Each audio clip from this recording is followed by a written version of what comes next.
boys and ghouls. Welcome to episode 110 of Dads from the Crypt. My name is Jason. Today, I'm joined by Mando. Hello. Hello. Jody's out sick, but we have two wonderful guests, both returning.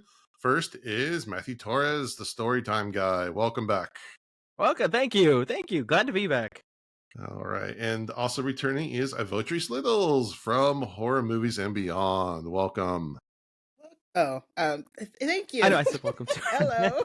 Welcome. It's fine. Our intros are always a crapshoot. Like, I know.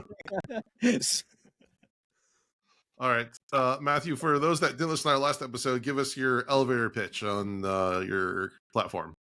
My elevator pitch. Yeah, so I am the Storytime guy on all networks.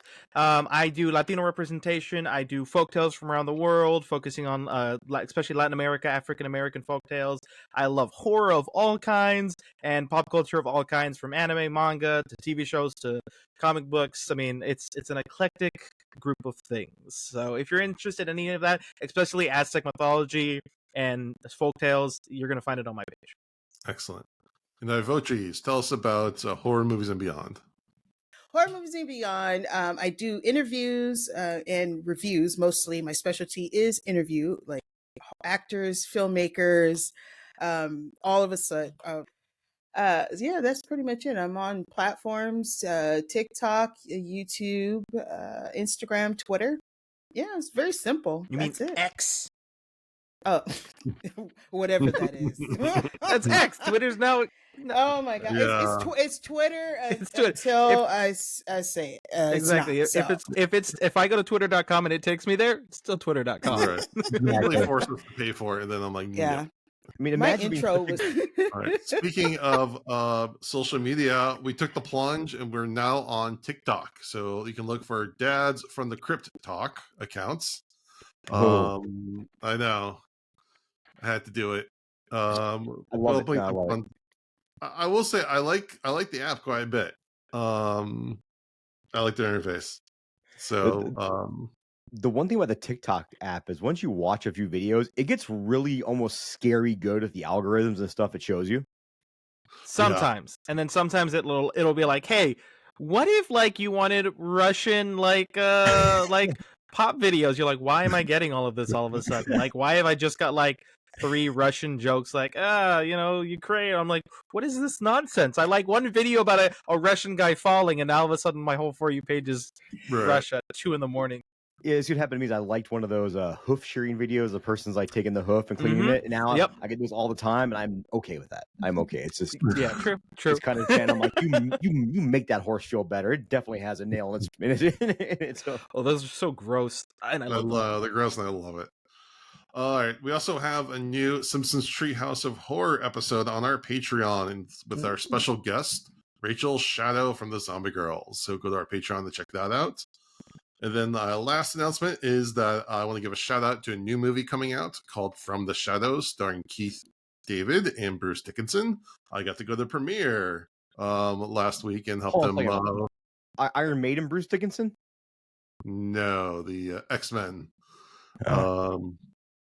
Senator Kelly, who turns into water. Okay, that's also okay. I guess that's still cool. Yeah, I liked him. He's good. I thought he was a fun movie. But I got to go to the premiere and meet Keith David, and now I can die a happy man. I mean, you also took a picture with Barbara Crampton too. Yes, she's not actually in it, but yes, she was there, and yeah, Barbara Crampton is amazing as always. Barbara Crampton is a national treasure. She is. All right, but tonight we are going to be reviewing Satanic Hispanics, which just premiered, I guess, officially September 14th.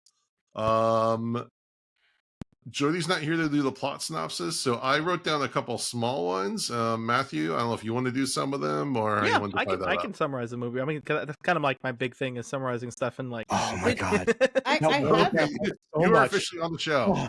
I mean, I thought Jason's going to dump that on me, and I was like, I am not prepared. Okay, so let's start off with the Traveler, the wraparound. Let's do the opening.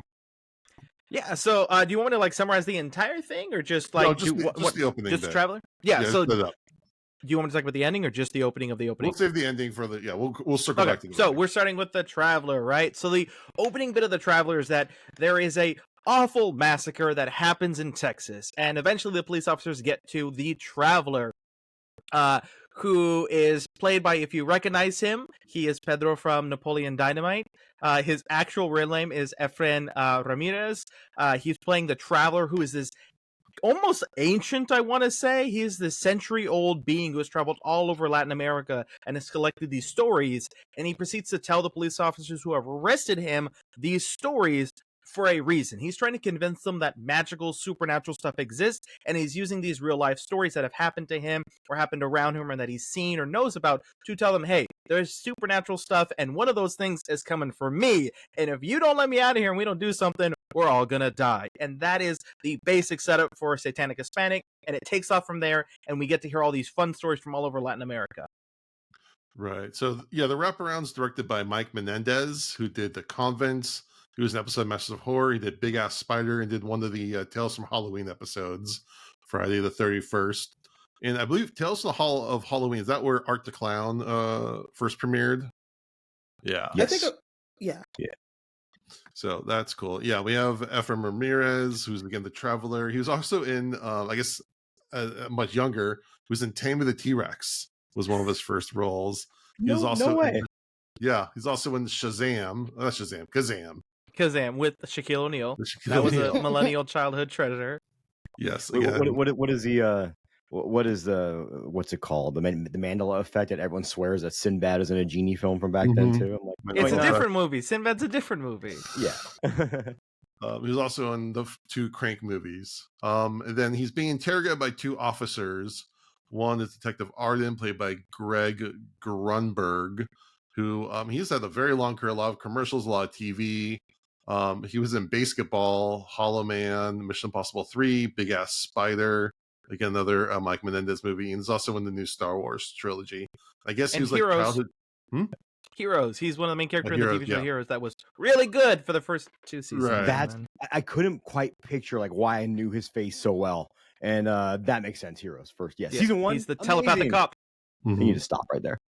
Well, also, he was like a childhood friend of J.J. Abrams. So he's had like bit roles in all of his. Really? It's cool. Huh. And then the other officer, Detective Gibbons, is played by Sonia Eddy. And again, she's in a ton of TV. I'm just highlighting some things that are more genre related. She was in Leprechaun 6, Back to the Hood, and she's also in VHS 99. I love Leprechaun Back to the Hood. Yeah, it's fun. Now, mostly, again, because we're dealing with a lot of Latino actors, I don't have any reference for all their work. So when I like reference what they've been in before, unfortunately, I'm just referencing the stuff that I recognize look like more genre related. So I'm probably going to skip over the big stuff that they're really known for, and that's just my biases in that. Best I could do while going through IMDb. But let's go to our first segment. Matt. All right, so también lo vi. It means what you see, and it is about a it's hard to summarize without spoiling it. I think it's the best one too. It is a guy who can kind of see the unseen. He thinks that he can see this strange supernatural creature in this ancient house, and he does specific things to sort of unlock this kind of doorway into the nether realm, to the underworld, to hell, to the afterlife. And he, throughout the entire story, there's puzzles. He's a Rubik's Cube master that's going to go to Japan to be this, taste in this competition. And everything that he does, from the way he eats his food to the way he separates things, everything is a puzzle to him. And it turns out that he's actually figured out the ultimate puzzle to the afterlife. And that's where the kind of story comes in of, what do you do now? Right. And Ivotres, you interviewed the director for this one, right? Yes, I did. Yeah, that was a lot of fun. Yeah, I listened to that. That was good. Yeah. So Damien, I'm not sure how to. Yeah, Damien Rugna. I hope I said it right. Okay. Yeah. That was very. I'm such a huge fan of his because he could tell a story, from a different angle. But his storytelling, his writing is so realistic. It feels like it's not made up.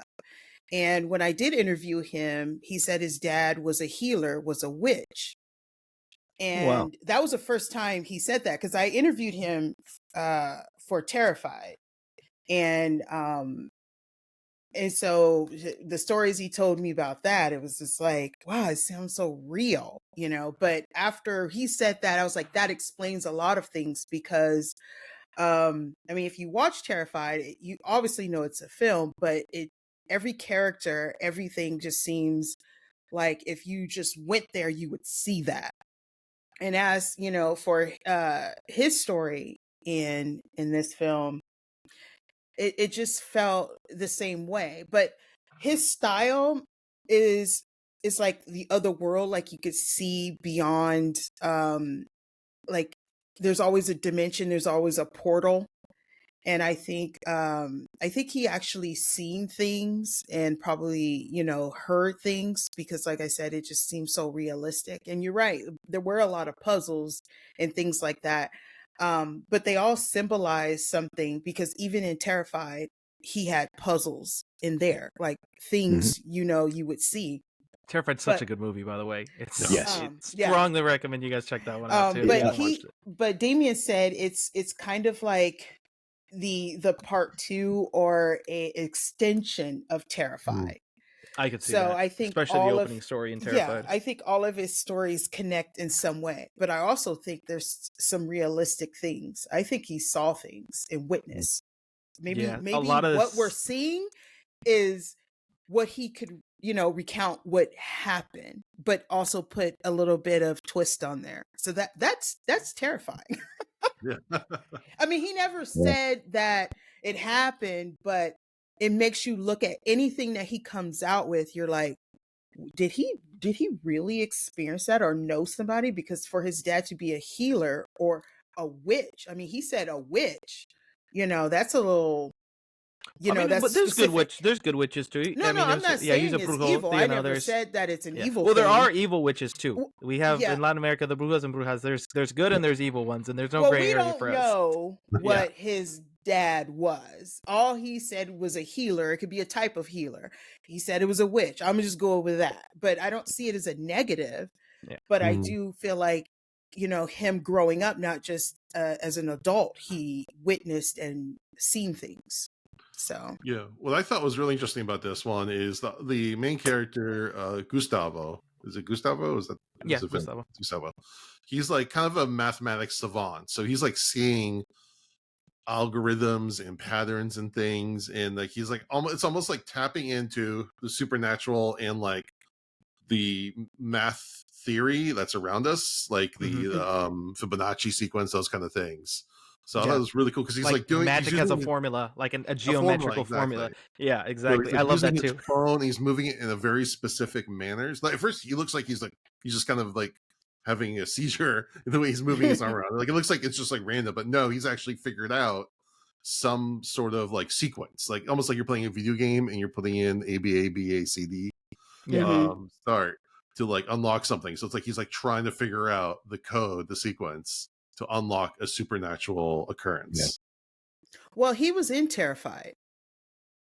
So he was one of the guys. So when Damien said that is an extension, it got me thinking because remember so now you got me thinking too about Terrified.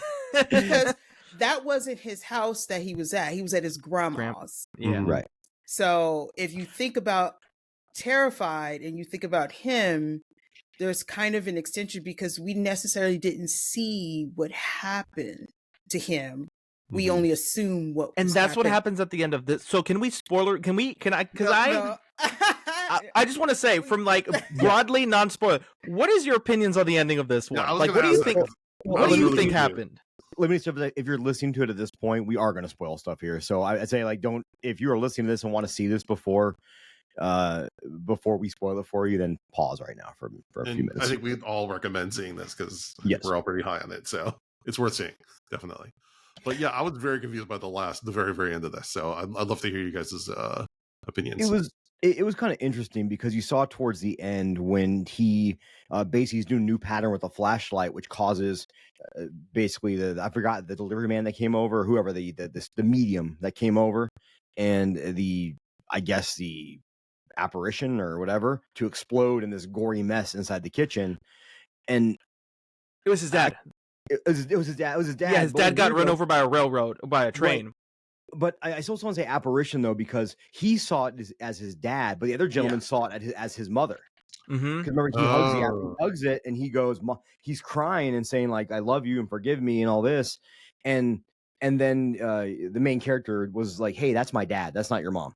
And he's like, "No, it's my mom." So I think that it was whatever you wanted it to be. Was how. And then he sees himself. Yeah. Yes, and I almost saw that as like when he was doing that other code, was he actually like creating because he brought up how he opened a realm to another dimension. Was he closing that dimension off? And what I couldn't quite catch, I wish I had a chance to watch it again, is if he did the pattern backwards. Because I was wondering if that was him closing the dimension off. Now he was trapped in between worlds or something. I got that he fucked up, like he screwed up the pattern because he was doing it with his offhand. Which before anything, I didn't catch it. Was this not one of the best jump scares ever when that monster first appeared? Yeah. I literally had to pause it and go piss. I was so got me, man. Now, okay, it said something. Did anybody understand what it said?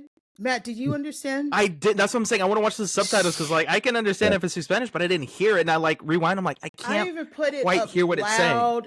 Like because I watched it here at home and I had it loud, and I even brought my roommate who's Mexican. I said, "What is it saying?" And he was like, "I don't know." I said, "It was so loud in here," and he still couldn't catch it. Yeah. And I was like, okay. So when I interviewed, because I watched it, then I interviewed Damien, and then I was like, all right.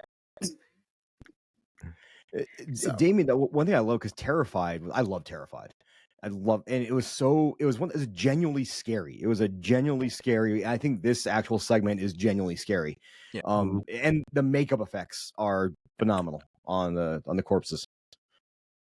I'm telling you, it got me so, like, I was little, like, skin crawls, like, yo, I don't get scared easy. I don't jump scares usually, but man, this got me so good. And the rest of the effects were good, but like the original, like the father, whatever, torn to pieces thing, that one was good. And I think, like, to me, this story was perfectly balancing, like, a little bit of humor, a little bit of horror, and then a lot of horror, and then, like, this ending, because, like, at the end of it, you're kind of left with this open-ended question. And, like, to me, that's kind of my happiness, but also disappointment with this, because I think this is a great film. But I think the thing, like, stopping it from being a really great film was that all of these shorts almost all of them feel incomplete. Like, there was, like, more of a story they could have told, and they don't. And I'm like, I wanted like a solid, like, what happens? Like, and we didn't really get that especially with this one. It's so open-ended. It's like, he sees some, I don't think it's open-ended. So what's your opinion on the very ending? I think that is what started. I think this is after. No, I'm sorry. I was right. I think this is before Terrified.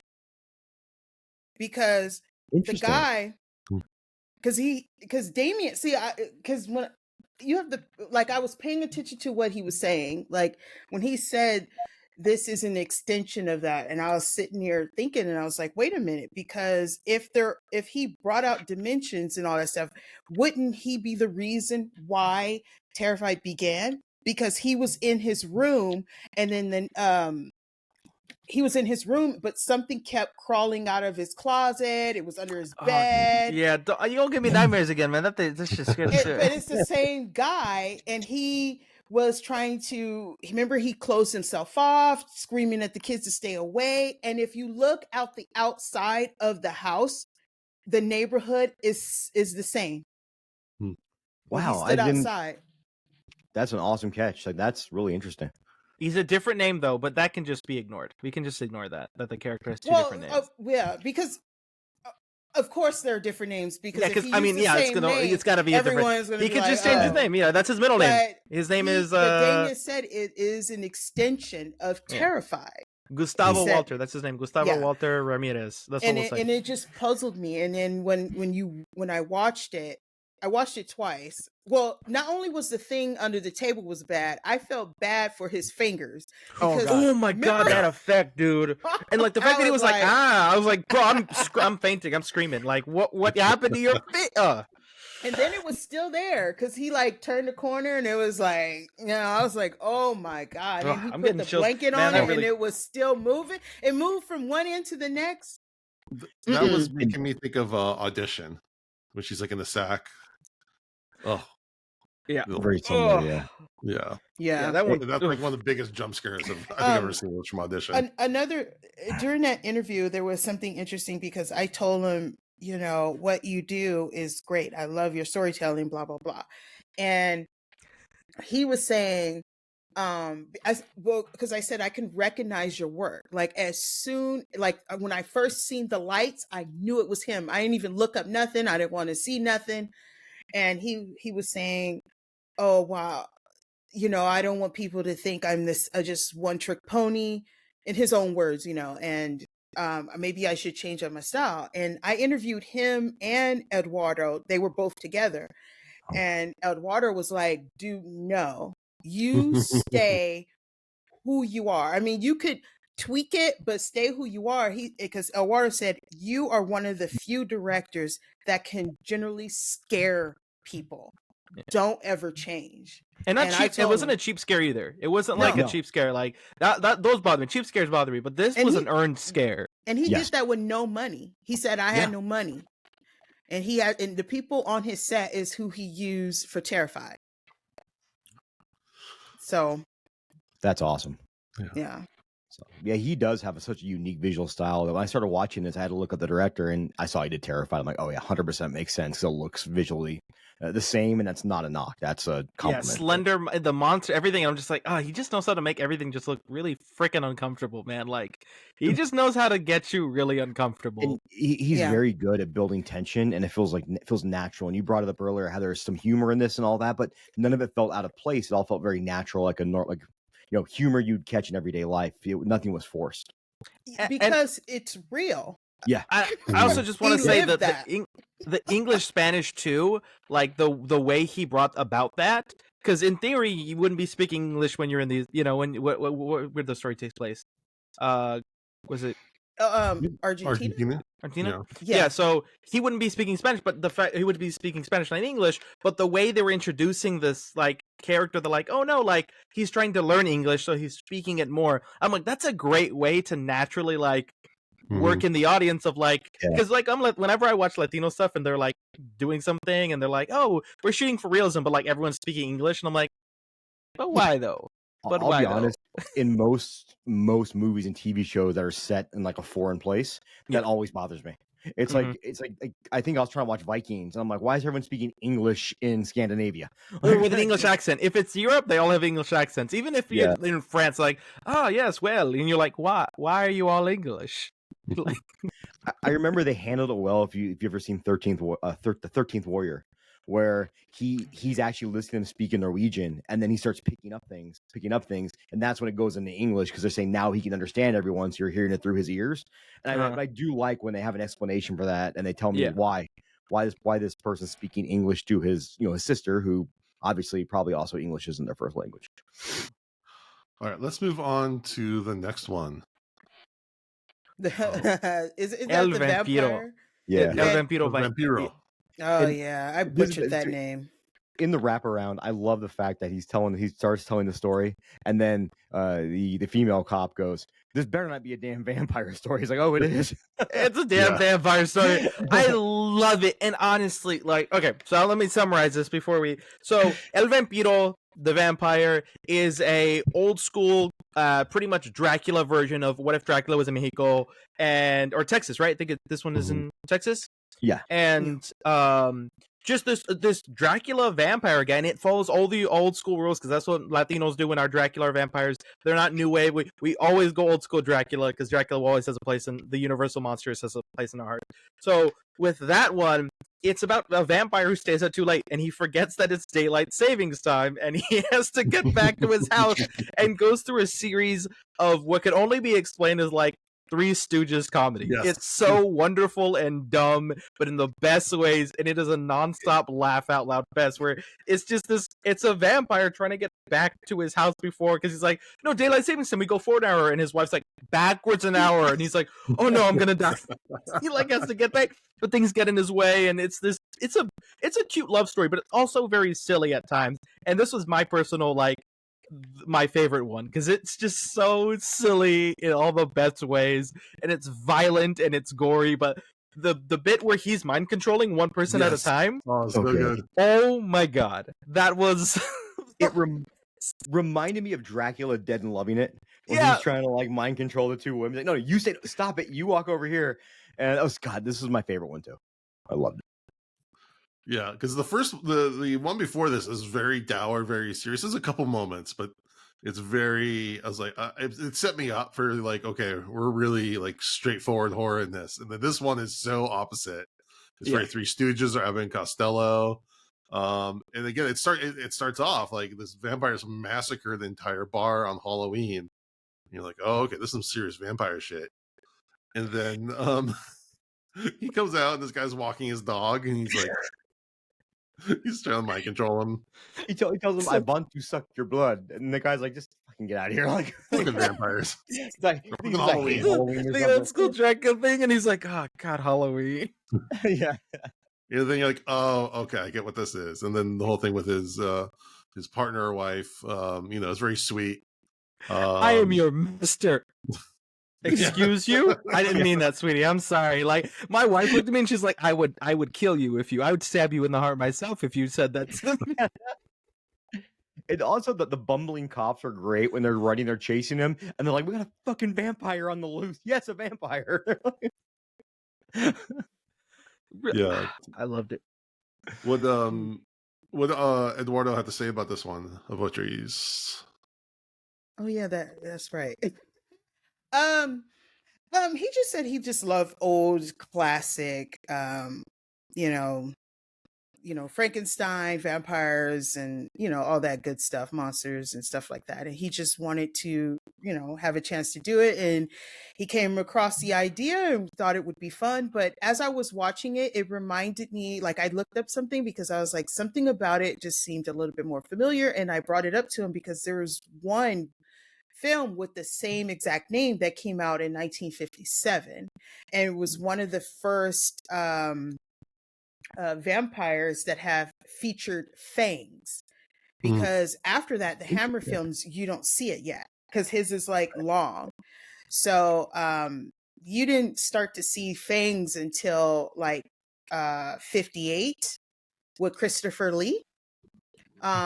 But even then, there was one before that called White Reindeer that came out in 1952. And he just, because he liked old classic, he just wanted to have fun and bring it back and just being the ridiculousness and just have fun. So this one was more fun, especially because I was like, dude, you did Blair Witch Project that scared people to death. You're like almost the father of found footage. Wait, I didn't even put that two and two together. Yeah. He is the director, the writer, one of the writers. Yeah. Blair Witch, yeah. Blair Witch. That it was like I was like, oh my God, dude. Fangirled a little bit. But yeah, he did the second one. Yeah. We won't. I don't know about the second one, but well, he was a producer, I think, on the second one, or maybe like writing credit. It don't matter, but he was part of it. Oh wait, that's a point of contention on this show. But I'm a big fan of Book of Shadows. I'm just saying, I love Book of Shadows. I said unapologetically. I watched it in the theater when it came out, and I did too. And I was just like, what? I guess I was expecting.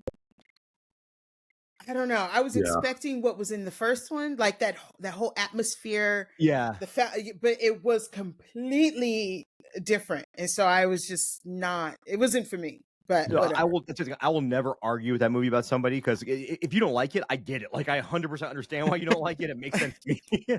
And sometimes I'm like, I don't know why I like this movie so much, but I do. So if anyone's listening that has power, give me a 4K. Come on, give me a 4K of that. So Eduardo Sanchez also, he did Blair Witch. He did VHS, a segment VHS 2. I think it was the one with the GoPro on the zombie. Which I really liked. That was a great one. That one was good. He did Exists, the Bigfoot movie. He did a couple episodes of From Dusk Till Dawn series. He also recently did an episode of Yellow Jackets. So nice. He's keeping in there. Then the guy who plays the main vampire, Madera. He was in some episodes of Weeds. He did a voice in Ringo. He was also in the From Dusk Till Dawn series. He was in the Spider-Man Homecoming. I think it was like a teacher, I believe. Yeah, He he didn't even he didn't have him audition or nothing. He just had the idea, had the script, and just called him up. I don't know how they called him up. Have you ever heard that where it's like, I just called them up? I'm like, how do you just call them up? So never mind, just my little rant. It's literally just that simple. They go, "Hey, I'm making a movie. You free this Saturday?" And they're like, "Yeah." But have you heard of that? It's like, oh, I just called them up. I was like, how do you do that? Anyway, but yeah, sorry about that. But yeah, he just said, hey, he thought he was funny. He would just knock it out of the park, and he did. He was hilarious. It was really good. I'm so sad he doesn't have social media because I wanted to reach out and be like, dude, you killed that man. Yeah. You were funny, man. Well, and he got it right. He was vicious in the scenes where he needed to be vicious, but he always had that humor. And I loved the ending of this. Actually, I really did love the ending when. So spoilers for anybody that doesn't want to hear the ending of this. When they're in the trash can and they're just holding hands, and you hear him and kids and hear him scream, and the guy comes to throw his trash away, and he's like, "Fucking Halloween!" And it zooms in at the very end on their hands holding. I'm like, that's the same guy with the dog, right? Or was it? I think it's the same guy with the dog. That's awesome. That'd be funny. It makes it even better. But the girl that played his mistress or girlfriend or wife or whatever, Patricia, was it? Yeah, she is still beautiful. I remember her looking at her on The Mummy, and I was just like, gosh, she is gorgeous. But wow, she still looks good. Got it. She's still and she was in the Curse of La Llorona. And she was in the Curse of La Llorona. I haven't seen that one. I saw the other one. We talked about the other one, Matt. Yes, we've done your podcast. We did La Llorona in 2021, the Guatemalan film. Was that more of the realistic one than that was the realistic one? The Curse of La Llorona one was the Conjuring universe one, which I got to talk to the producer on that one, and he personally apologized to me. He's like, "Hey, I just want to apologize to all Latinos about that. My bad." And I'm like, "No, I get it. He's like, I thought it was gonna be, the whole thing, but he's making a sequel. Hey, so he wants to hire an all Latino cast and crew for that one. So you goof up the first time, but he's making it for the second time. So I appreciate him for that. Yeah. Well, yeah. Overall, very funny. The bit with the cops and the hypnotizing was. I don't think I've laughed that loud in the theater in a long time. So. That was a really good bit. I think it was my second to the last. I didn't really. I mean, even though it was humorous and all that stuff, and it has some good things, I just thought it was the bottom. Like I didn't really. Yeah, I did. I thought it was. It was perfectly humor murderous. There's one because out of 5 stories, this one. I'm gonna just say vampire because I cannot say it, but I think it's the 4th one to the bottom. Yeah. Yeah, we'll do our ranking at the end, but yeah. All right, let's move on, Matthew. So this one is the Nahuales or Nahuals. It's 3 different ways to say that, however you want to say it. This is based off old school indigenous. It takes place in Mexico. It's a story of a man who kills one of these indigenous. To put it plainly, they're indigenous shapeshifters. A Nahual is a indigenous shapeshifter witch. So he kills one of them and escapes and tries to leave the country, but eventually is found by them and then sacrificed via ritual by them. And then they mourn the death of the person that died. It's a very simple, kind of direct story. And if you don't know anything about like indigenous Mexican folklore, Nahuals, this one is gonna be like, what the fuck? What her face isn't at? Like, it's a totally really weird one, and I get it and I understand it. But for me, that was my exact experience. Yeah, it's weird. It's really ritualistic. It's a very indigenous piece, but it's very ritualistic, but it's very violent. But at the same time, it's very beautiful because it has a lot to say, especially about pretty much corruption and assassinations in Latin America. There's a lot this thing wanted to say, and it's like, without any context, I can't imagine anyone watching this going, oh, I love that. Because to me, it's like, you got to know the context in the history of Mexico and the history of assassinations and the history of indigenous people and how they're treated and how they're looked at. and Nahuals. If you don't know what a Nahual is, this one especially is over your head because you're like, oh, they're witches. Well, not really. They're a little different. Yeah, so that I like this one, but definitely I can see when most people are like, this one was weird. Yeah. I didn't know the whole history that you just brought up. I do. My family's from Mexico. My dad's of the family's all from Mexico. My grandmother was native. I married a Spaniard, but my grandmother was native. And indigenous people in Mexico are very looked down upon especially by the lighter skinned Mexicans, I would say. So it's like, I kind of picked that up where she was basically, you had this indigenous group and they're basically trying to right or wrong. I'll say. Yeah, I mean the kind of gist of it is the metaphor for indigenous people being killed by their own people who are usually mestizos who are trying to do it for the American government. It's kind of this metaphor for just, like, hey, we're just trying to exist, and we even offer you gifts, and even when we give you the gifts, it's not what you want, and so you kill us in retaliation, and then you try to run and go for help to the Americas. Like, it had a lot. That's what I'm saying. It had a lot to say. But it's one of those, context is really important. But I'm okay with that. Like, I was completely lost, but it was beautiful. Like you said, it's a beautiful segment, and I just kind of like, okay, this might not be something that I know enough about to completely understand, but I don't need that in every single piece of this movie. I'm okay it not being for me.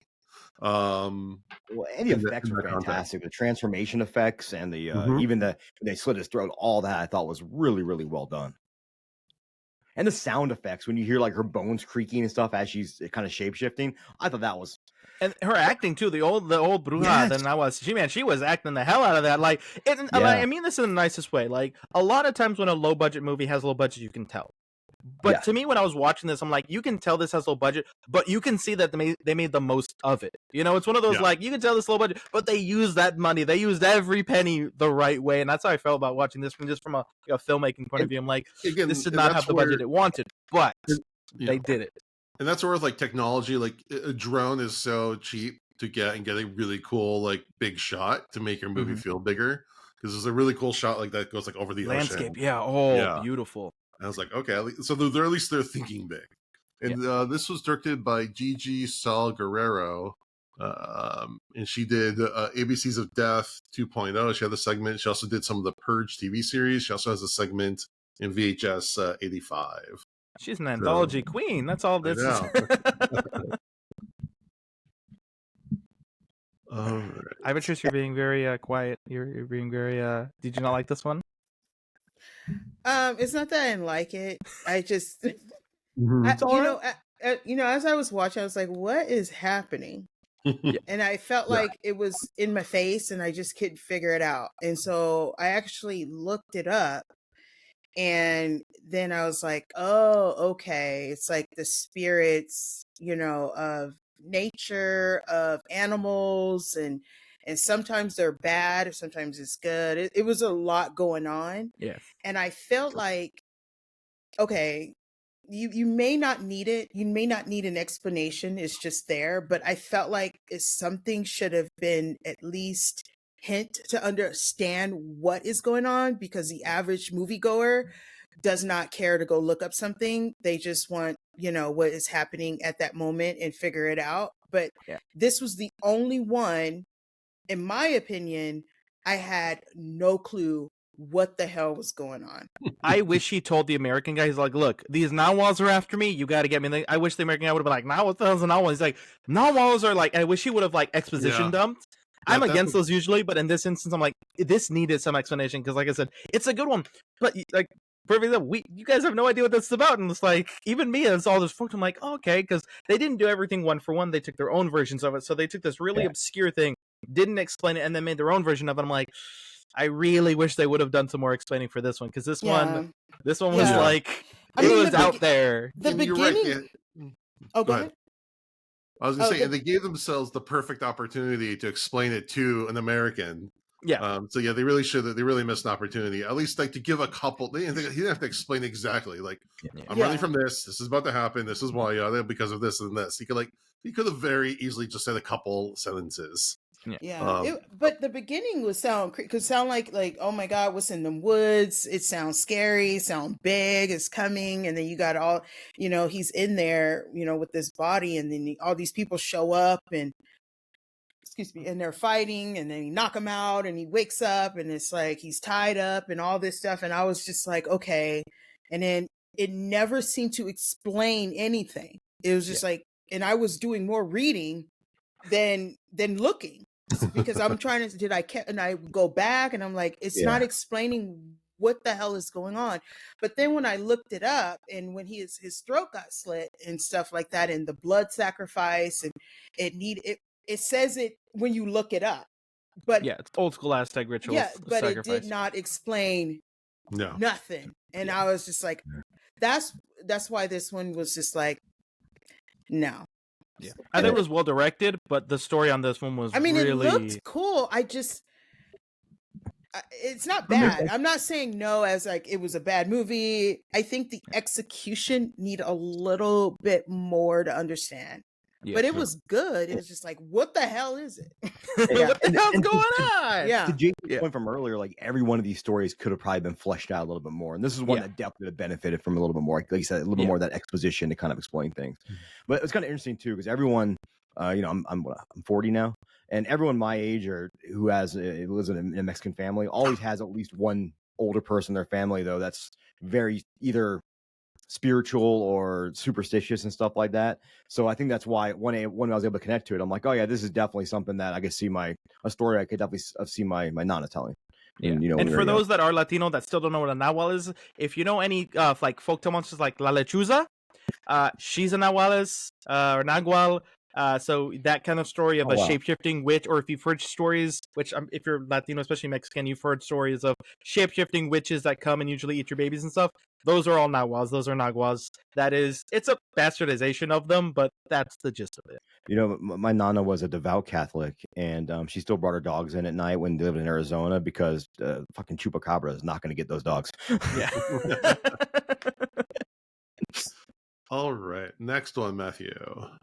Yeah, so the next one is the Hammer of Zanzibar. Yes. This one, you know how we say, like, this one's scary, this one's horror, this one's serious. This one is like left field comedy action. It is something that is like it's taking Deadpool and make it even more R-rated, maybe X-rated, not really, but like this is one of those stories where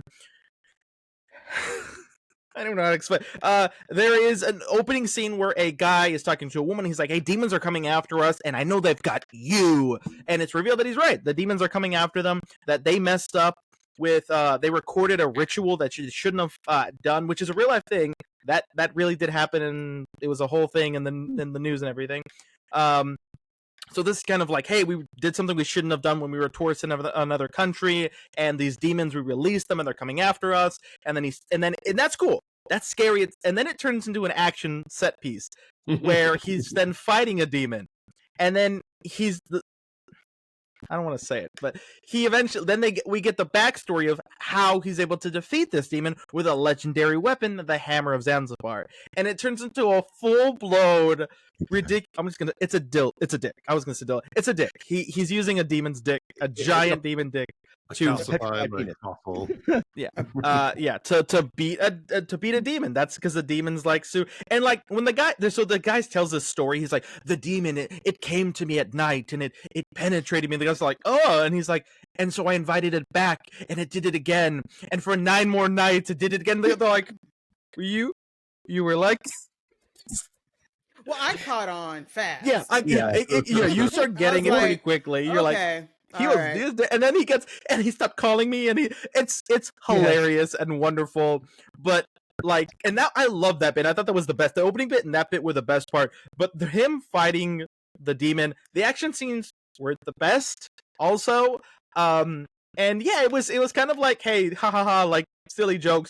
And if you're not into like a guy beating up a demon with a giant penis, you're not going to enjoy this one. If that kind of humor, you're like, no, that's like, no, dude. Well, my wife is one of the people. Really, she's like, no. It's not really noticeable. I mean, it's noticeable when he first, but the way he's like using it, it's not like it's like at the camera and like you see this like giant. Yeah, it's not like Bruno or Borat. Yeah. Like it's not like they're like woo. Yeah, he's just like knocking him out. It reminded me of like Evil Dead. Yeah, Like it definitely. really I could see that. I could did. see. I mean, yeah, The it's, way she got up, the way she was rising and changing, like yeah. yeah, it did have that. But it was interesting. I laughed. It was funny. It was funny. It actually, to tie back Tales from the Crypt, Jason, you'll like this. You like throwbacks. It's actually reminding me of the goofier parts of Demon Knight with Billy Zane when he's trying to show Mhm. people like what all of their like wishes are or whatever, and he's kind of Mhm. dressed up at one point like a game show suit or whatever. That's going to Mhm. remind me of that cinematography and that goofiness. But I'm with you on this, Matt. Like I loved that story the guy's telling in the middle, and he's getting as he's telling the story, he's like almost crying and he's longing. He's like, I love it. and then he's like, and then I found out that I wasn't the only one, and that like. And now he's like devastated. So sad this demon loved was it. screwing other people. Was like, I thought what we had was special. Yeah. And like to me, it's just, and I thought he stole that scene. Like, no hate to the Yeah. other actors and the thing, but he made that scene his. And it's kind of like I wish that was the story. But yeah, this story, it felt really disconjointed to me. I felt like they wanted to make it scary, and then they're like, no, but what if it was so? And also, this isn't technically Latin folktales. This is one of those weird ones where it's like, so they're in Cuba, and because it's the Caribbean, there's a lot of African influences from this one. So this one is not one that if you know Latin culture, you're gonna get it. This is actually, they're all, because Zanzibar isn't in Latin America, they're all African demons. So you have to like, even for me, I had to dig, and I know my folktales, I know, and even for me, I'm like, what are these demon names? Like, they don't sound familiar. I was like, oh, maybe they're Caribbean, Cuba, like Tainos, kind of Arawak, more of that stuff. And I was like, oh no, they're going like full African because of the African influences in Cuba. Having said that, I wish they would have like, I get they're tourists and they're like white tourists, and this did really happen. There was that white lady that went to Mexico and she recorded a ritual that they said, hey, please don't do this. This is disrespectful. Oh yeah, I remember that. So this was a commentary on that. Mm-hmm. But at the same time, like, to me, it's like when we get a Latino anthology, I wished all the characters would have been Latino. Like, we could have still had that. So to me, I was like a little disappointed that this one kind of just went a little bit left with the casting and the characters and everything. So I'm like, I get it.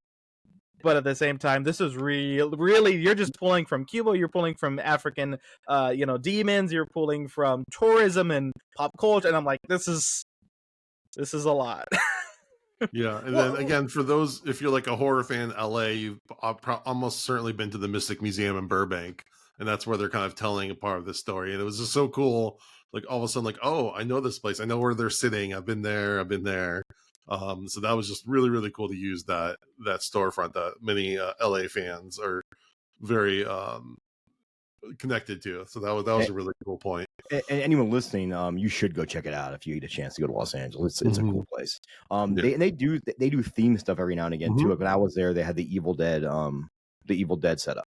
Yeah, they're just doing another one. I think it's more. Yeah. They just updated it. So this was directed by Alejandro Brugues. He did Juan of the Dead. He also did some of the From Dusk Till Dawn series. He also did some ABCs of Death. He also did 50 States of Fright. The main character in this one, Malcolm, is played by Jonah Ray Rodriguez. He was in many, many episodes of Mystery Science Theater 3000. He was also in Victor Crowley. He was in Weird, the Al Yankovic story. He was just in Christmas Bloody Christmas. And he's in Joe Lynch's new movie that's coming out next month, Suitable Flesh. And then the guy who's telling the story we were talking about is played by Jacob Vargas. He has a long resume. He was in Ernest Goes to Camp. Yes, I love that movie. That movie still holds up. He was in Crimson Tide, Get Shorty, Selena, Traffic, The Hills Have Eyes 2. Then he was in Devil, and he's also in Sons of Anarchy and Mayans MC. So he's definitely a quality actor, been lots of great stuff. But yeah, I thought this was really, really funny. It just kept going and going. The stories were funny, and then like the action just kind of escalating. Yeah, it was just kind of cheap. You can tell, they didn't have a ton of money, but just whipping out more and more guns. And he looked like a little bit like Kyle Reese from Terminator. I don't know if that was a direct reference or not, because just like it's that long trench coat, just like whips out a gun from it. And this one they had fun with it. I think that they had a lot of fun. A little too much fun, but I think they had a lot of fun with it. Yeah. All right, and then why don't you bring us home with the end to the wraparound? Yeah, so the end of the wraparound, we find out that this story, the Traveler's story, is actually about San La Muerte. I don't call her San La Muerte, but it's the same thing as Santa Muerte. It's the Saint of Death. She is a real figure in, I don't want to say necessarily Catholic faith. She is part of the largest growing cult in the world. In fact, the largest growing cult in the world. They went from having like 20,000 followers in like 2002 to now they have over like 3 million followers. Wow. They are so Santa Muerte is based off Mictecasihuat, the Lady of Death, an old Aztec Mexica goddess, and she eventually became a Catholic saint. But the Catholics don't want a Aztec goddess to be one of their saints, so they're like, no, she's not a saint. That's not stopping anyone who's worshiping her from like, no, I'm Catholic and she's my saint. And then like gangs co-opted her, and so like she's a very storied history. It's very weird, and a lot of people that feel like outcasts, they're like, this is our saint. This is the saint for misfits and outcasts. So this story is about her. She made a deal with the Traveler that he killed all these people. He had to kill these people, and she's coming to collect on his soul. And the only thing that can beat her is the gun. It's this legendary pistolera, and he's got to shoot her with it. And coincidentally, that pistol is actually at the police station that they're at. And the ammunition is was it Blood of Christ? Those the wood chippings from the cross. Yeah. Oh, okay. Yeah, and so she The has correct to be was shot with that. And originally, when she shows up on screen, she is a guy in a very like Charo Negro, if you know who that is like the cowboy in black, very like stoic face, doesn't really do mind controlling people that shoot each other. Really cool. And off that alone, if that was that, you'd be like, oh, cool. But then they start killing her, and her skin like falls off, and you see what she really looks like. And if you guys are a fan of like Hellboy monsters, this is the guy that did that stuff, and So cool. she looks right out of a Guillermo del Toro Hellboy fantasy. Her art, her design, everything is beautiful. My wife was in love. She's like, oh my god, this is perfect. She's on the poster too, if that gives you guys, if you guys seen the Satanic Hispanic poster, that really weird looking like goddess monster skeleton thing, that's her. That's something where that's San La Muerte, the Saint of Death. And eventually she does get killed by the Traveler. He shoots her, the power of God, I kill you. And she disappears, and the Traveler kind of goes on his way, leaving it open-ended so that we can get a sequel, which I really hope we do get a sequel. But yeah, it's this kind of I think it was kind of an abrupt ending, but still really, really cool. So, at the very end, he gets pulled over so he escapes the police station and steals a car. He gets pulled over by another cop. Mm-hmm. And then he says the same thing he told the other detectives. You have 90 minutes to release me before. So did he not kill it, or he just wound it? Or is it different? Well, I mean, if it's a god, probably can't kill it. And also, I mean, it's regenerate or reincarnate or whatever. Yeah.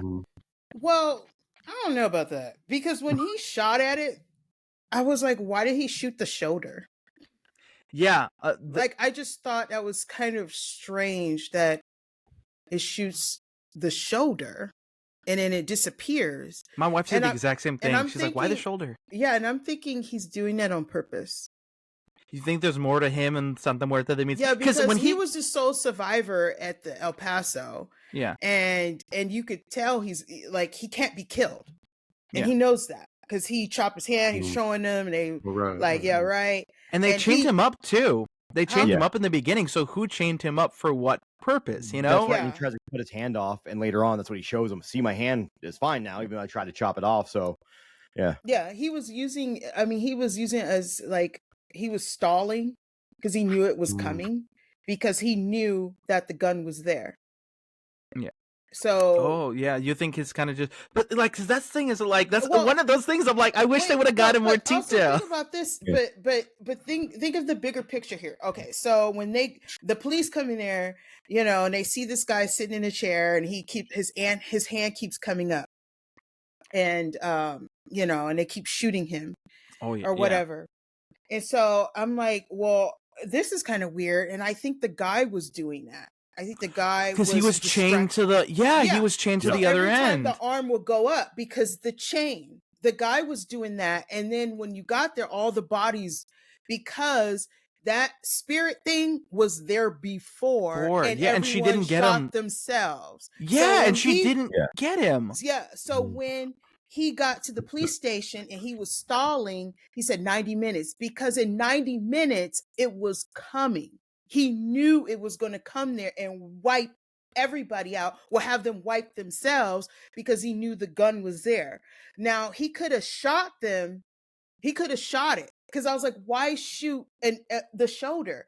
And it disappears. And then he goes. He's the traveler because he is the reason why people are dying.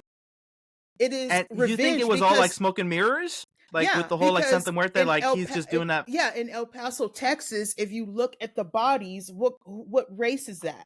When you go to the police station, what race is that? He know what he's doing. He's purposely killing, because as soon as he got pulled over and said, you got 90 minutes, he didn't run, he didn't fight. He knew they were going to take him somewhere to another police station or another place, and the thing was going to show up, and then it's going to repeat itself. It's repeating itself because he know exactly, because he cannot be killed. It's revenge. That's a good point. And one thing they could have done to really hammer that home was when they're showing the mugshots. His mugshots are like the 70s and the 80s, and he looks the same. Mhm. If they mention something like, oh, after this mugshot was taken, this massacre happened at this police station or something like that, that might have really hammered that home. But that's a really good point. Yeah, I that's a good really point. want them to like detail, like, I don't know if this was their intention or not. I don't know if, like, because a lot of times, like, when these movies get made and stuff, they like we see things that they didn't see or they don't see, and I don't know if this is one of those, or if they're like he said, like, you have 90 minutes because that's what he said in the beginning of the movie, and they're just like, oh, full circle, like, or like if this was their intention to, like, that he has these ulterior motives and stuff. Because I'm like, if that was the case, they could have done a little more to hint to that, because there's certain things that, like, but regardless, I hope that they hear this, they listen to this podcast, and they, like, or in the future, like, they hear people say this and they're like, oh shit, that doesn't, he should be in cahoots with her. So, like, I hope that, like, the intention is that even if they have to change some things here and there, like, I would love if in the next movie he's absolutely going in on this fact that he's, like, just killing people because, you know, like, well, he's like the cultural revenge. He's kind of like they made Candyman in the newer movie. Yeah. It's like the cultural reckoning. If they retcon the second one to all this, they better give especially Ivotres. Yeah, exactly. Just give us a free shirt. Give us more free shirts. That's what I'll take. Well, I don't think the gun. I think the gun doesn't kill it. I think it's one of those things where it stalls it. Yeah. And but it got to him before, right? I mean, because that's what he said. This was what killed all these people. So why would it leave him? The gun in the hand of the guy was the gun that they had. Oh. So it's attracting. It's whatever that thing, the gun, it's attracting it. Whatever happened in El Paso, because the gun kept going up. If you pay attention to the gun is the gun that they had in the drawer. I see. So, and then when he took the gun, well, did he take it? Because if he has it and he got pulled over again, they're going to check him again. Take the gun. You got 90 minutes. So, I would love if it's not even the gun. Like, I would love if it's like, no, this is the dagger that's made from the thing, whatever. And it's just not even like if he's just like doing this shit like for shits and giggles, because you could easily turn him into a villain. You could easily turn the Traveler. Yeah. Because, I mean, and the thing is, too, we have all these weird stories, like all these weird collections and bits and baubles and stuff. And I would love, like, to just, I mean, because that's the thing is, in the sequel is, do you ignore all this stuff and just tell a new story? Or do you, like, kind of continue the story of the Traveler? And are we going to get more and more? Like Tales from the Hood, it's a little, the first and second one aren't really related, but there's this kind of understanding between them. And I'm like, are they going to go with that? Like, they're kind of connected, but not really? Or are we going to get, like, the Traveler's going to have these old stories and he's going to become this full-blown reveal that he's, you know, the demon, he's evil, or he's the devil, or he's, you know, all these Jason brought up a good point about him being like the moral compass or whatever, and being like the moral avenger, I guess is what you kind of said, like kind of like Candyman. And it does make sense too, because he was saying all the time, like, if you just let me leave now, everything's gonna be okay. Like, he was appealing to their senses, being like, hey, if you do the right thing and let the guy leave who didn't do anything, then you get to live. But he also does bring up the cops' race too. He also brings, he's like, you freaking white guys, you don't that line too. I'm like, oh shit, is he like intentionally like letting all these people get murdered? Like, he's intentionally like, because I mean you're absolutely right about that. Because it's that innocent like he's innocent, and they know he's innocent. He didn't do anything, but they're still keeping him there, interrogating him and trying to find ways to maybe he is involved, kind of not frame him. They wasn't doing that, but they just kept pushing it. Now, if for someone that cannot be killed, and he could walk right out, they could shoot him, Right. they could do whatever. But no, he's trying to give them a chance. And he says, you got 90 minutes, meaning that thing is coming within 90 minutes. But And if who you helps let me him? go, you'll be okay. But no, they're holding him there. They get messed up. He moves on. They pull him over. You got 90 minutes. He doesn't fight you. He gives you a chance. And also, who was the person that helped him out? It was the black lady. She went out of her way, and she ended up living. Yeah. That's 100. That's good. That's good. I like that. I really hope this is all intended. I feel like this is all too coincidental to be intended. I feel like they could have done a little more to make it more obvious. But like, whether subconscious or not, I feel like this was the intention, that he is he's just pretty much the moral man. He's like, hey guys, this is your option. You can either be racist and do these things, or, having said, I wish one of the stories would have been about racism in the very least, because I feel like we didn't really, like, his story was a little bit, but we didn't really get stories like that, except for sort of the indigenous one, if you get context, but on that one. Okay, so kind of wrapping things up, my one biggest issue with this overall is I wish they would have found some way to wrap the traveler into the stories, because how does he know each of these stories? So like the vampire one, it all happened over like an hour, and so how does he know everything that happens in that story? So I kind of wish they would just have him in the background. I think I just figured out. So remember I said San La Muerte is Mictecasihuat? Yeah. Okay, so when the traveler, when he's first introducing himself, he says he has many names, right? And he lifts off a few of his names, right? I think one of the names he says is Mictantecutli, which is the husband of Mictecasihuat. Mictantecutli is Lord of the Underworld. Mictecasihuat is the Lady of the Dead. They're a couple in Aztec mythology. If he's Mictantecutli, he's the Lord of the Dead. His wife is San La Muerte, the Lady of the Dead. They could be husband and wife. And he kept trying to get to her. He was like, I gotta go. Was it a party, her birthday, or something like that? Yeah. He's like, and also the one streamline that connects all of these is that someone died. How would he be there and know all these stories if he can speak to the dead because he's the Lord of the Underworld? This is who said he spoke to them when they were alive? He could be collecting these stories, going to these places after they had died. So Okay. So they need to listen to this and add all this context in. I'd say if they built this, kudos to them. This is next level deep, because I didn't even catch all this stuff. But they didn't drop barely any hints, so that's why it's like. And the cool thing would be is like if they did plan all this and they are going to have a sequel, because anthologies this lends itself really well to a sequel, because you can still have the traveler and have different stories, and if they just keep revealing and peeling back those layers just enough until you finally get the full reveal. Yeah, and I would love to see him eventually get revealed that he, like a male version of what we got with the San La Muerte. I would love that. I mean, I got so excited after this. I was like, I picture my own anthology like Satanic Hispanics too. Like, dude, you gave me goosebumps with that. I got goosebumps. That's cool. You know what I just thought real quick? Remember when he kept saying, I got to get to the woman, the girl, or whatever? His sister's birthday. Yeah, his sister's birthday. No, it's sister's wedding. Or some, maybe you're right, Matt. Maybe that is his wife, the undead. Like, that is her, and she's mad, and because he's taking too long.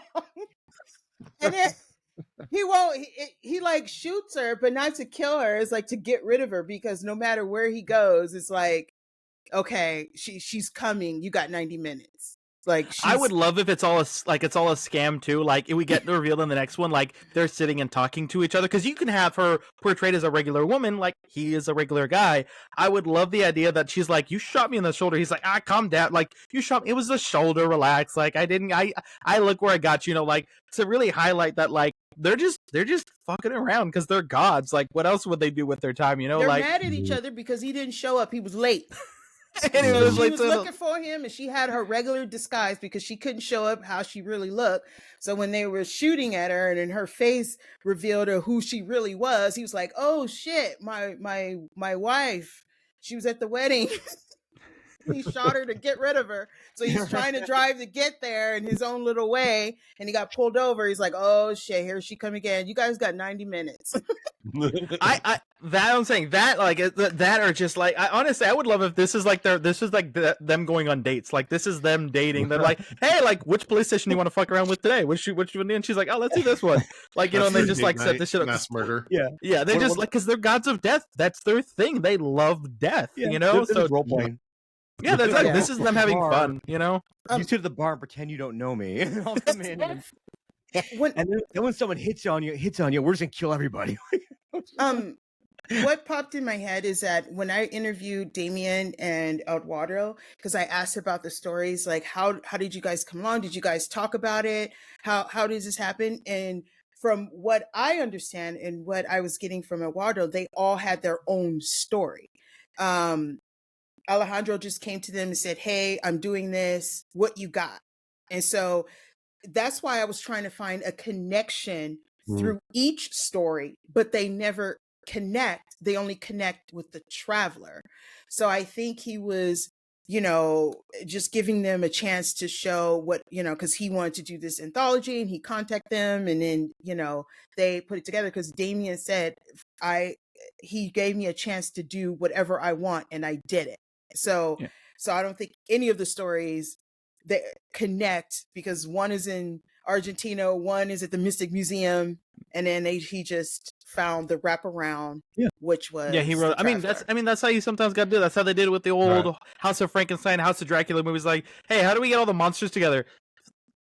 You know, sometimes you got to know little things. Sometimes you can connect them as best you can. Don't worry about it. Like, they're all trying to get cured of their illnesses. Oh, but Dracula died like 8 years ago, like 3 movies ago. He's alive again. Don't worry about it. All right, let's do our favorite segment roundup. Matthew, what is which was your favorite segment? So for me, it's the El Vampiro. I loved it. I thought it was funny. I'm a sucker for old school Universal monsters, like Dracula and everything. You know, El Dracula was the first big Spanish language movie that hit the world. So to me, I always have soft spot in that, and it just reminds us that, to me, you know, Latino culture we're so old school with certain things. Like, it's really weird that we're like, we don't want like big, like, oh, scary. Our vampire is Dracula. It's the old school Bela Lugosi Dracula. So to me, this brought a lot of memories. This brought a lot of like I could see him fighting a luchador, like El Santo, those old movies kind of thing. So to me, I'm like, he fits into this aesthetic of horror comedy, Mexican, Texas, you know, Chicano kind of Tejano aesthetic. And so to me, I like that hit a soft spot for me. That maybe it's not the best made film, but it is my personal most entertaining one. All right. Ivotres. Damien's all the way. Like, I just love his style. I just love the way he tells stories. I love like these portals, dimensions, and I love that he put a little bit of his family history and his culture and what he's seen and witnessed, even though he's never said it, but I think we're watching it. So he's just I don't know. He just knows how to scare you emotionally. And that's my favorite. I don't know how to say it. Yeah. I don't want to butcher the name, but También lo vi. Yeah. All right, Mando. I'm with Matt. El Vampiro is by far my favorite. I don't say by far, because actually it was very, very close with the very first segment, because that segment was fantastic too. But I think it did it for me, because after watching that first segment and being like, oh, that's kind of crazy and that's pretty scary, and then I got like just dose of humor that I wasn't expecting, and just the way it was done, and it took itself seriously in a way that, like, with the lore of the vampire, but that's about it. Everything else, it was just, what would a vampire have to deal with in daily life nowadays? And I absolutely love that. This is a kind of a hard one, because each one has things I really enjoyed. Even I'm sorry if I'm not saying it right. The Hollis was very beautiful, and like I could tell shit was going on, even though I wasn't sure what was happening. The El Vampiro is extremely funny. I really loved it. But I'm going with Hammer of Zanzibar. Like, it kind of had like a bit of everything. Like there was a couple scary little parts. Yeah. There was some great goofy action, those Evil Dead vibes, and it was also very funny. And then again, seeing the Mystic Museum pop up, like just like brought it all together. And this is very interesting how this was all sequenced, because again, when you're doing anthology, you have to be very thoughtful in where you put everything. So like it's very kind of like serious, funny. Yeah. After that the Hollis one, I was like, I don't know what's coming next. And then this just literally slapped me in the face with a huge calcified penis of fun. Well, and then like you said, then you jump right back into the police station with brutal murder. with, Yeah, brutal, serious murder. Like, and like for some reason when they're making other people kill their friends and kill everybody and then kill themselves, that's just, to me, it's like holy and shit. the music, yes, dude, the music, the song that plays when Santa Muerte is revealed, and like she's this goddess underneath the skies, and they have that music, and she's just like, I was like, bro, that was so good, man. Yeah. All right. Let's move on to our song of the day. Mando, take it away. Okay, so Matt already kind of spoiled it, but the band I'm going to pick is from, I've done this band before, because there's so what's funny is the term Satanic Hispanic, there's actually, I can't remember if it was Death Angel or Exodus, one of the Bay Area or Los Angeles based thrash metal bands, like 10 years ago, they were talking about how rabid the Mexican and Hispanic fan base is in California. Out here in Las Vegas, it's the same thing. When metal bands play, the Mexicans show up and come out, and it's awesome.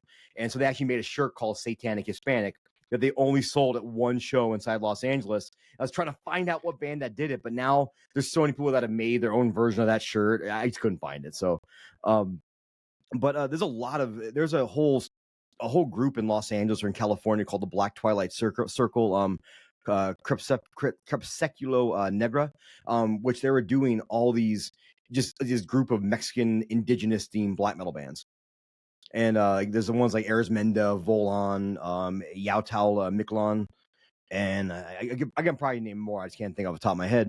But what the band I want to highlight is actually one of the bands I think that really started that whole movement and just never got any credit for it, which is Mictlantecutli. And they did the first record was like in 2005, I think, Pillars of the Sun. Then 2008, they did Warriors of the Black Sun. And then they just came out with a new record as Eagles Descend, I think, beginning a couple months ago, June or July. So the song I'm going to pick off that is called Servants of the Serpentine, off As Eagles Descend by Mictlantecutli. Again, Aztec black metal, but they're a black metal band, but they also have, like, if you like Iron Maiden, huge Iron Maiden influence you can hear right in their music. And I still love this band too, because very fondly I remember seeing them, back in the day where you had to see a band usually to hear their music, and I saw them live and just fell in love with them and went to all the shows, and they used to come here to Vegas, and those shows were always just a bunch of rabid Mexican fans, and not just Mexicans, but the Mexicans would come out for that, and they even used to love playing Vegas because they had the best time here, because we weren't a ton, but we were mighty, and it was a great time. But they're a band that I think is criminally underrated. And the fact that they've released 3 albums since 2008, and when I first heard their first record, I'm like, there's no way that they're not going to be signed, because they're doing something so unique at that point. And then I guess, life gets in the way and whatnot. But for anybody out there that wants to really dig into it, there's all kinds of great Mexican metal. Like you even go back to like trans metal, which was one of the first to come out of Mexico and really gain a foothold in the United States, and all, not just Mexico, but just even in Latin America too. Like you go into Brazil and you have Sarcophago and Cavalera Brothers, Sepultura, all that stuff came out of there. So it's the Norwegians and the freaking Scandinavian Europeans get all the credit for metal, but some of the best metal in the world's come out of Hispanic countries. All right, thank you, Mando. All right, we're going to shift over to our Patreon pit. We have a new Patreon this week. Welcome, Victor, to the group. Mm-hmm. And we have our Would You Rather for the week. So the question is, would you rather eat only pizza for a year or not eat any pizza for 5 years? You can change the toppings on the pizza you're eating for a year, but nothing like like regular pizza toppings. You're not eating anything else? Just pizza? Just pizza. Breakfast, lunch, dinner, snack. I'll do that for 1 year. eat pizza. Yeah, for I 1 can't year. go 5 years without pizza. Like, and then, like, could we be like I used to work at Pizza Hut, and we would like sneak in like frijoles, and like instead of tomato sauce, we put frijoles on like the thin crust pizza because it's like a tortilla. So we put some cheese and stuff on that, and so we have like jalapenos and make like Sounds you know awesome. like does that technically count? Because that's a pizza, Yeah. you know. Yeah, I okay. think that counts. My only beef with eating only pizza for a year would be just a lot of carb. Like every single meal, like God, heavy yeah, carb. thin crust. You gotta have thin crust a lot. It has to be thin crust, and you gotta put like gotta think of it as like a giant tortilla. Right. You know what? I'm gonna change my mind.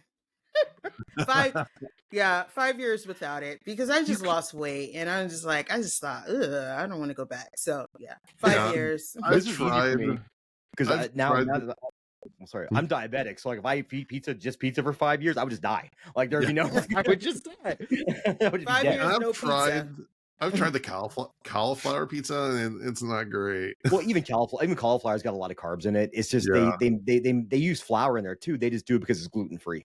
And you have a gluten Yeah. sensitivity. Now you can get pizza that has a chicken crust. Oh Where yeah, they I've actually tried Oh the yeah, it's like zero carb it's crust. chicken breast. Mhm. Yeah, it's like grounded Yeah. up chicken breast, right? Yeah. Yeah, and you can use different kind of flours too. Don't get me wrong. There's ways around it, but like it'd just be a pain in the ass for me. Yeah. I love let's pizza. see. Damn, I Our- miss pizza. Yeah, I'd probably go with the only pizza if I could just. I can't go 5 years without it. That's the problem. know, you know, that's so hard. I can. You know, I thought about always- it. I always said I couldn't, and it's like, oh wait, but I can either have all these complications or no complications. I'm like, oh, okay, that's Well, okay, I guess if I could put a health caveat in there, but Can I put cheese on a tortilla and some tomatoes on it? Does that count as a pizza? dude. does I the just bought some does low- the Taco Bell Mexican pizza count? I just bought some zero carb tortillas today. I'm super excited to have them with dinner tonight. All right, our Patreons, they were It's not pretty the much. same, though. I just stated this real fast. So like there's one thing that I miss most about eating. It's a fresh, great, perfect tortilla. Yeah. Because you cannot beat a fresh homemade tortilla. You just can't. That's true. All right, our Patreons voted pretty much 75 to 25%. So most of them, 75% said eat only pizza for a year, 25% said not eat any pizza My for a brothers. year. Okay. Let's see. Matthew said easy decision. I'd probably continue eating pizza after that year. And Fuck it, I'll do 3 From years. one Matthew to another, I agree with you. let's see. Victor says I did eat burritos for a year. Pizza ought to be a breeze. Oof. Well, I don't even know Speaking about of burritos. that's a lot of breeze he's probably creating, but Man, you guys both need to get your blood work done and checked, just in case. all right. And then to take us home for our dad advice section, Matthew, I thought, it's a Hispanic Heritage Month. I thought you could recommend more movies to watch. Yeah. So I just got reached out by someone to talk about Latino foods too. And so in general, my advice for Latino movies, I mean, Blood In, Blood Out, is kind of best. the big one. Cheech and Chong movies are always great, but if you're going to watch something with your kids and you're Latino, you want them to be like proud of Latino heritage and everything. I know 2 movies. I feel like I came up with a third, but Blue Beetle is a must-see for Latino families. It is family-friendly. It is a beautiful story. It is about proud Latino representation. We finally have a superhero that looks like us. Great. The second one I would say is Maya and the Three. Not a movie, TV show, but that one I think is still really important because to me that shows all aspects of Latino culture. Even though it's Maya and the Three and it's like old, like ancient times, medieval times, Mesoamerica, they still have a whole island for African Americans. And to show that African history is Latino history. So to me, there's an indigenous, there's kind of a mestizos, there's all these different sections, I think. So regardless of where you land on that, I think that one's really good to show that Latin America is very diverse. And the third one, see, I can think of a lot of inappropriate movies to not watch with your kids. Please.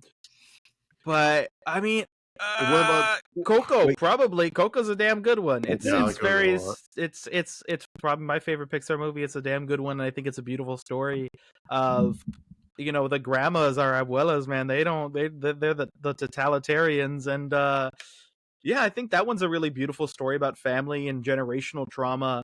A lot of Latinos, I mean, it's all a generational trauma. And that's like our big. I mean, see, I'm like, show your kids Blood and Blood Out. They won't want to do heroin, and they won't want to ever go to prison. Yeah, that's if you want to scare your child. Yes, Blood and Blood Out will make it. Stand and Deliver, if they're teenagers, Stand and Deliver is a must-see for your teenage child to really understand that they have it better than what probably their parents went through. That they can. It is an inspirational story. I will say that that movie does have what is his name? The main character of that one, not Edward James Olmos, but the young guy. He's actually not Latino. But it is. But he's one of those that we give a pass, like Antonio Banderas. We give him a pass, even though he's not technically one of us. But What about horror movies?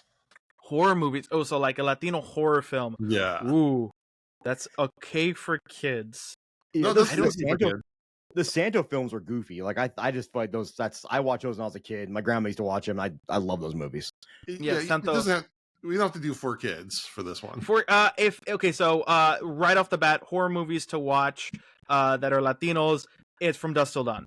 And in fact, just to pick up anything Robert Rodriguez has done, he's one of the few Latinos, if not as I mean is this to say, maybe the only Latino in Hollywood that has always included or at least has always fought to have Latinos in his films.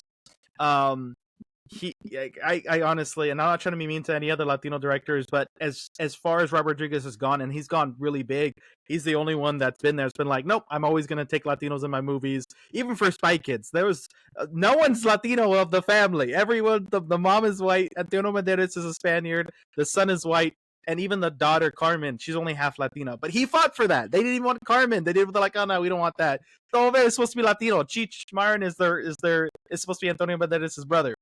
And Danny Trejo and all that stuff. So I would say Spy Kids, From Dusk Till Dawn. The Dusk Till Dawn TV show is also really fun. Another the La Llorona movie. Huh? What about He did Planet Terror. Yeah. Yep. Yeah, Planet Terror was another one that Robert Rodriguez. Honestly, anything Robert Rodriguez did, check it out. He himself is a wonderful guy. Lucha Underground. He started his own wrestling promotion because he's awesome. The El Rey Network.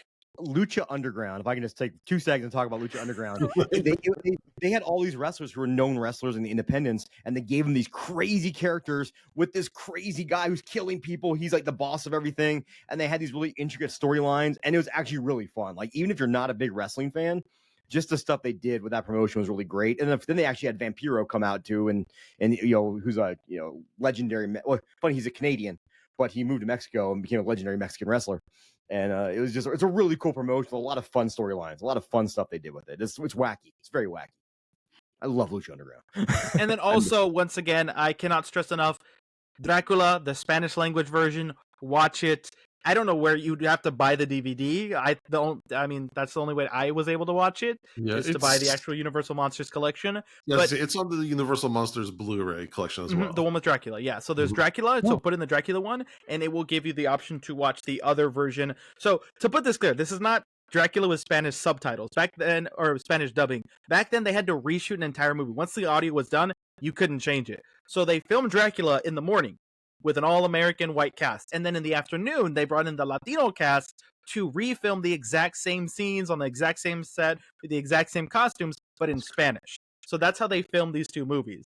But the interesting thing about the Spanish language is that it's 30 minutes longer because it followed the script. The American one didn't. It went off the script and cut stuff. Oh, wow. But the Spanish language version is, to a lot of people, the superior version. Yeah. It's just Bela Lugosi as Dracula is unmatched.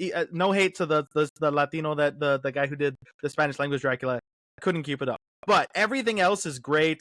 There's a love story behind it too that is so cute. The movie only got made because this guy was in love with a Mexican woman and she was leaving the country and she's like, well, I have no film to make. So he was like, oh, we're doing Dracula, let's do a Spanish language version. And so that's how he was able to keep her on set, and he eventually dated her and they fell in love and they got married and they stayed together, and she's the oldest living actress in history. She's like 103 years old. So cute story, amazing. Cute everything. I love that movie. Go check it out. If you love Universal, you got to check out the Spanish language version. I'm going to. I've not watched that before. Yeah, it's identical. Like I said, it's identical, but there's little differences here and there. The actors are different. The woman in the movie is wearing a much lower cut dress because the American audience is like, no, we're all about chastity, but they're like, yeah, the Latinos they want a little bit, so they made her dress way shorter. Oh, it's good. I would say those are the ones you got to check out. All right. Thank you. All right. Well, that wraps up another episode. Matt, Ivotres, thank you so much for joining. Where can Yes. people find you? Ivotres, you first. Okay, I'm gonna do a little better this one. They can find me on YouTube, TikTok, Twitter, well, X, Facebook. It's Horror Movies and Beyond. You could Google it, and everything about me will pop up. Yes.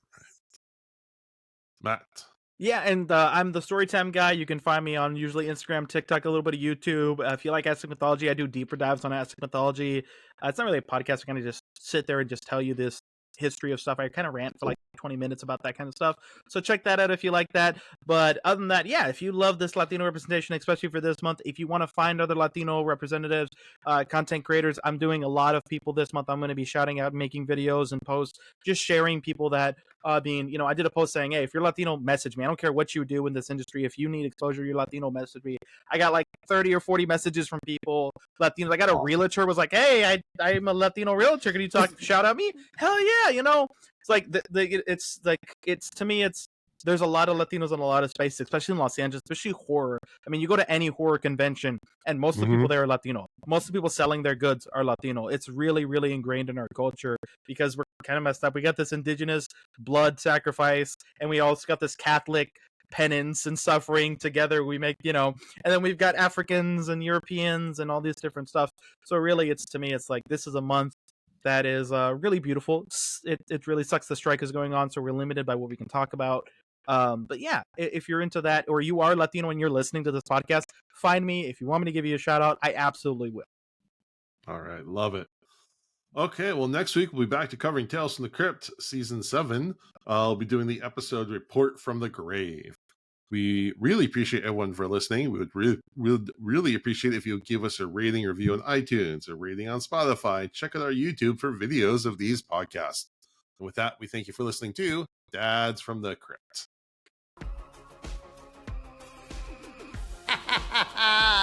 Follow Dads from the Crypt on Facebook, Twitter, and Instagram, or I will follow you to the grave.